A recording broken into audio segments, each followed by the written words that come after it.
educator, I was accustomed to working with harmony and beautiful sounds every day. Thank you, all day. When Columbine happened, I tried to make sense of it in my own mind. Those shooters were bullied. And I worked very hard in my classroom to make sure that that did not happen in my classroom. And I can assure you that schools have made a difference in that as time has gone on. And then I noticed that shooters started showing up at middle schools. Now, I've been a middle school teacher for 41 years. I know that child very well. I know that they don't have very good functional frontal lobes. I know they don't make good choices.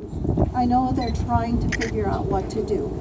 And so I had justified it in my mind. And once again, I doubled down and made sure that my classroom was a safe place for all my students. And it was what I could do.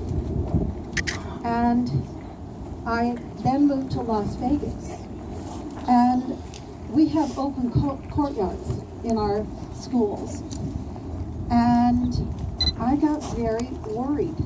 I got worried when I thought that somebody could just come into my classroom. And then Sandy Hook happened.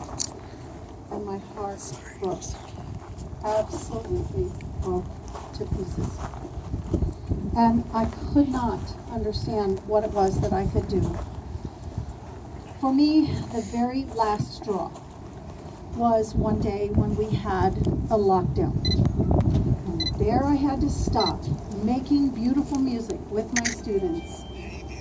And I had to hide them. We had to be very still. And my children were really scared. And so was I. And that was it. I finally decided I had to do something. I'm now taking action. I'm actively involved in Moms Demand Action. And I have decided that it's not just enough for me to pray. I do. I pray for these awful events, for those who are killed and injured. But now I'm working and I'm praying for gun sense in America. That's my story. Now, I want to include you in the story of what we're doing here tonight. Events like this one are taking place all over America this weekend. The gun lobby would like the world to think that we're part of a small group, but we're not. We represent the majority of Americans who believe Americans can do better. Not only are we in the majority, but we show up, and we need to make sure that you're seen and counted. Which is why right now I'm asking you to pull out your phone and text ORANGE to 64433. We'll leave that up here for you so that you can do that, to let America know that you are here and that you're doing this.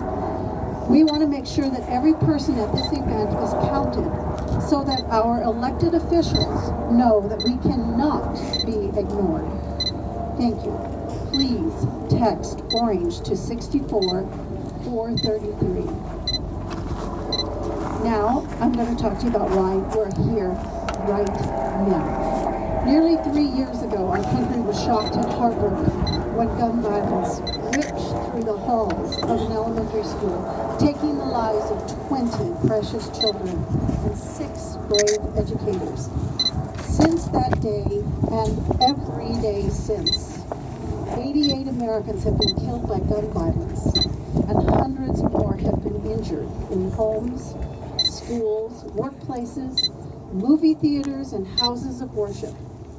Less than 2 weeks ago in San Bernardino, our country suffered the deadliest mass shooting since Sandy Hook, and the daily toll of gun violence in the tragedies that don't make headlines continues unabated.